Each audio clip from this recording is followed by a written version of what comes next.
यति नरसिंहानंद ने फिर एक दोबारा से एक नया शगुफा छोड़ा और नबी की शान में गुस्ताखी करने की फिर कोशिश की। समझ में नहीं आ रहा है दर्शकों कि इन लोगों को हिस्टीरिया पैदा हो गया है या पूरे देश की और पूरी दुनिया की सबसे बड़ी ज़रूरत इस समय यही हो गई है कि हुजूर पाक मोहम्मद साहब की उम्र कितनी थी, उनकी वाइफ की उम्र कितनी थी, या पर्दा कितना ज़रूरी है, या इस्लाम कितना ज़रूरी है। चीन को देखिए, मैं आपको खबर सुनाने जा रहा हूँ, वीडियो दिखाऊंगा। ऐलान किया है उसने कि वो 17 जून को जाएगा जामा मस्जिद अकेला और वहाँ पर जाके मौलाना और मुसलमानों से बात करेगा। क्या ये उम्मीद, आप अंदाज़ा नहीं कर सकते कि ऐसा वो करेगा? नहीं, हमें उम्मीद है, लेकिन अगर वो ऐसा करने की ऐलान करता है या ऐसा होता है तो आप अंदाज़ा कर सकते हैं कि आने वाले समय में वो किस तरह का बलबे को, किस तरह के झगड़े को जन्म देने की कोशिश कर रहा है। आप पहले वीडियो देखें, फिर मैं चीन की बात भी आपसे यही कर रहा था कि चीन ने जब धर्म को मस्जिद और मंदिर के अंदर रखा और तरक्की को अपने संसद से पास करा के सड़कों पर लाया तो वहाँ के लोगों का जीना खुशहाल हुआ, आसान हुआ। हमारा पड़ोसी देश है और हमारे हालात क्या हैं आप जानते हैं। आप देखें यति नरसिंहानंद ने क्या कहा, उसका वीडियो देखें। हालांकि कई सारे लोगों ने उसको छापा बताया, लेकिन ये किस तरह का झगड़ा करने पर उतारू है शख्स, ये आप देख सकते हैं। आप देखें, ये न्यूज़ 24 ने इसको चलाया और लिखा कि नुपुर शर्मा ने कुछ गलत नहीं कहा, ये बात मस्जिद में सबको बताऊंगा। अरे आप टीवी पर आकर बताइए जो आप करते हैं, पहले भी गालियां बकते हैं आप। यति नरसिंहानंद गिरी ने कहा कि 17 जून को जुमे वाले दिन मैं अकेले दिल्ली की जामा मस्जिद में जाऊंगा। लोगों ने कहा कि जाएगा नहीं, लेकिन बहरहाल किस तरह का शगुफा छोड़ने की बात कर रहा है। पहले ही भारत की कितनी बदनामी नुपुर शर्मा के माध्यम से हो चुकी है। वो देश UAE जो हमारे प्रधानमंत्री को सबसे बड़ा इनाम वहाँ पर देता है, वही फिर हमारा बायकाट करने की स्थिति में है। वहाँ के सुपर स्टोर्स में हमारी चीज़ें बिकनी बंद हो रही हैं और स्टेटमेंट जारी करते हैं और हमारे राजनयिकों को कई सारे मुल्क बुला करके बात करते हैं, लताड़ते हैं या क्या कहते हैं वो तो आप जाने। लेकिन बहरहाल यति नरसिंहानंद का वीडियो देखें पहले आप। मैं यति नरसिंहानंद सरस्वती अगले शुक्रवार 17 जून 2022 को इस्लामिक किताबों को लेकर, कुरान और इस्लाम के बारे में जो लिखी हुई किताबें हैं इस्लाम मुसलमानों की, उनको लेकर जुम्मा की नमाज के बाद, शुक्रवार की नमाज के बाद दिल्ली की जामा मस्जिद जाऊंगा। क्योंकि उस दिन वहां पर बहुत बड़े बड़े मौलाना, आलिम, फाजिल लोग आए होते हैं। लाखों लोग नमाज के लिए जामा मस्जिद में इकट्ठे होते हैं। मैं वहां उन लोगों को दिखाना चाहता हूं कि जिस बातों के लिए वो हम पर तन सर से जुदा का फतवा देते हैं, वो सारी की सारी बातें उनकी अपनी किताबों में लिखी हुई हैं। अभी जो नुपुर शर्मा के साथ उन्होंने किया, ये उनकी गलती नहीं है। ये भारत के कायर नेता, कमीने नेता जो इस्लाम के जिहाद से कुछ डर गए हैं और कुछ बिक गए हैं, उनके कारण आज हमारी ये दुर्गति है, हम में है। मैं चुनौती देता हूं पूरी दुनिया के मौलानाओं को, 17 जून 2022 को वो दिल्ली की जामा मस्जिद में आए और मैं बिल्कुल अकेला आऊंगा। केवल किताबें, मोबाइल और जितनी भी बहुत सारी जो सीडियां हैं वो लेकर आऊंगा, ताकि मैं कि नुपुर शर्मा या हम जैसे जो भी लोग बोल रहे हैं वो सच बोल रहे हैं, कुछ भी झूठ नहीं बोल रहे हैं। मेरा निवेदन है हिंदुओं से, हिंदुओं साथ मत दो। मैं तो तुम्हारा साथ नहीं चाहता क्योंकि मैं तो अकेला जाऊंगा। अगर अकेला नहीं गया तो ये सरकारें हम पर झूठा मुकदमा लगा देंगी। इसलिए मैं बिल्कुल अकेला जाऊंगा, बिल्कुल अकेला, और शांतिपूर्वक तरीके से अपनी बात रखूंगा और उनकी बात सुनूंगा। जो होगा देखा जाएगा। हर हर महादेव, हर हर महादेव, हर हर महादेव। देख लिया दर्शकों आपने, इस शख्स ने पहले भी कितनी ज़्यादा गलाजत अपने मुंह से निकाली है धर्म संसद के संबंध में आकर के क्या क्या आह्वान करता है। लेकिन हमें हैरत इस बात की, और आपको भी इस बात की हैरत होगी कि इस तरह की बातें निकालने के बाद ये सड़क पर है, ये खुलेआम आता है टीवी पर, और आने के बाद सोशल मीडिया के माध्यम से अपनी जो भी इस तरह की बातें जो किसी धर्म विशेष के प्रति, लोगों के प्रति नफरत पैदा करती है, उसको बोलता है। सरकारें चुप क्यों हैं?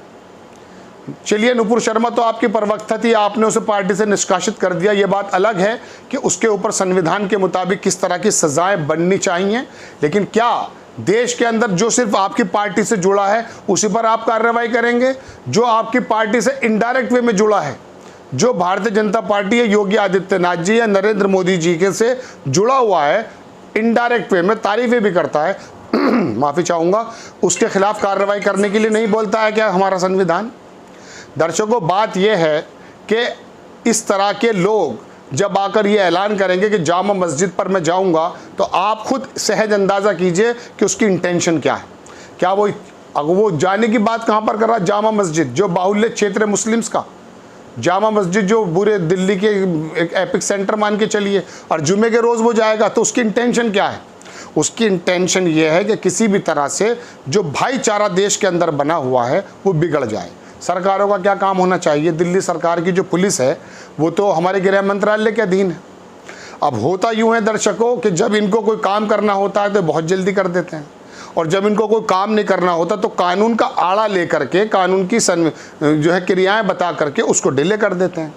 मैंने आपको एक बात बताई थी कि राजस्थान के अंदर एक इंजीनियर को 200 रुपये की घूस लेने में 42 साल बाद बरी हुआ है। सन 80 में केस था वो, आज तक ने छापा, हफ्ते भर पुरानी खबर है। यानी कि 200 रुपये की घूस लेने के 40-42 साल के अंदर सुप्रीम कोर्ट से फैसला होता है। और कहीं ऐसा होता है दर्शकों कि पंजाब पुलिस आती है, यहाँ पर एक भारतीय जनता पार्टी के दिल्ली में नेता को उठाती है और उसको फिर रास्ते में रोक लिया जाता है, छोड़ दिया जाता है। यानी कि पुलिस खेल रहे हैं। आप लोग, हम लोग कौन हैं? बेवकूफ़ हैं? इनका खेल देखते रहेंगे। वो वोट की ताकत जब हमारे हाथ में आती है, जब हमें अच्छा प्रशासन चुनने की एक वो होती है, उस समय हम धार्मिक हो जाते हैं। तो दर्शकों, ये सोचने की ज़रूरत है कि ये हुडलम्स, ये समाज के ऐसे कुकुरमुत्ते जो सड़कों पे आकर मंदिरों के प्रांगण से निकल के, यति नरसिंहानंद की बात मैं कर रहा हूँ या उन लोगों की बात कर रहा हूँ जो धर्म संसद के अंदर हरिद्वार में ऐलान कर रहे थे कि गांधी जी को 6 गोली मारी जाए और देश को हिंदू राष्ट्र बना दिया जाए। इस बयान से क्या चीज़ हो रही है? पिछली बदनामी क्या कम है? अब नुपुर शर्मा का कोई भी वक्तव्य वो क्या है क्या नहीं है, क्या ये समझाने का समय है? आप किसी भी धर्म के प्रॉफिट को, अवतार को गालियाँ देने लगे। क्या मुस्लिमों ने भी ऐसा किया है? दर्शकों, आपको याद पड़ता है श्री रामचंद्र जी के बारे में या किसी और के बारे में ये बातें कही गई हैं? और अगर कही गई हैं तो क्या उनके खिलाफ कार्रवाई नहीं हुई है? और अगर कही गई हैं तो क्या आप लोग भी गलत बात करेंगे? गंदगी को गंदगी से सफाई की जा सकती है। यति नरसिंहानंद हो या इस तरह के कोई लोग हों, उनके खिलाफ अगर सख्त एक्शन ना हुआ तो दर्शकों, हमारा और आपका जो जिक्र खैर रहेगा भविष्य में भी और अब भी, वो यही रहेगा कि यति नरसिंहानंद ने कह दिया। कौन आदमी है ये अनपढ़ जाहिल आदमी आकर के कोई भी बात कहेगा, सनसनी फैला देगा। मेन स्ट्रीम मीडिया के अंदर जो हमारे एंकर्स बैठे हैं वो इस बात पर जिक्र और खैर नहीं करते, इस बात पर मातम नहीं करते, इस बात पर मंथन नहीं करते कि देश के अंदर 45 करोड़ लोग जॉब की तलाश छोड़कर गाँवों में चले गए हैं, या हमारा आखिरी तिमाही का 4.1 रिजल्ट निकल कर आया जीडीपी का। दर्शकों, ये चीज़ें आपको देखनी चाहिए। 3 ट्रिलियन की बात है और बराबर में 16-17 ट्रिलियन वाला चीन हो रहा है, जो कुछ समय में जाकर के अमेरिका को डिफीट देने वाला है, सुपर पावर बनने वाला है। उसने कहाँ से क्या क्या पैदा कर दिया है और हम लोग क्या कर रहे हैं? क्या हमारे अंदर पोटेंशियल नहीं है? पूरी दुनिया के अंदर IT के लोग जो है हमारे भारत से जाते हैं, तो क्या हमारे अंदर पोटेंशियल नहीं है? 140 करोड़ लोगों के अंदर क्या ऐसी चीज़ नहीं है कि हम अपने भारत को बहुत आगे लेकर चले जाएं? लेकिन कहाँ लगे हुए हैं पिछले कुछ बरसों से? काम भी हुए हैं। अटल बिहारी वाजपेयी ने खुद कहा है लोकसभा में कि पुराने कामों को, सरकारों को अगर हम अस्वीकार कर देंगे तो ये जो है गलत होगा। लेकिन आज ऐसा लगता है दर्शकों, जैसे जब से मोदी जी आए हैं, दुनिया जब से बनी है, मोदी जी ने भी हो सकता अच्छे काम किए हों, विपक्ष उनको ना बताता हो। इनका दूरसंचार जो सब कुछ बता ही रहा है, जो इनका संचार विभाग है ना। लेकिन आप ये बताइए कि क्या इन्हीं बातों में रहेंगे कि यति नरसिंहानंद ने कह दिया और आकर के माहौल बिगड़ेगा?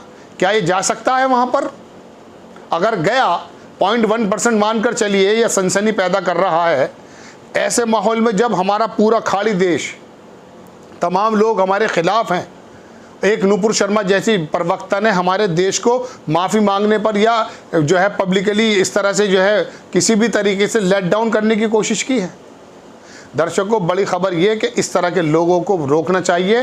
वो जा रहा है 17 जून को जामा मस्जिद और फिर नबी की शान में गुस्ताखी करने की कोशिश करता है। ऐसे में कोई घटना अगर हो जाती है तो क्या सरकार इंतज़ार कर रही है?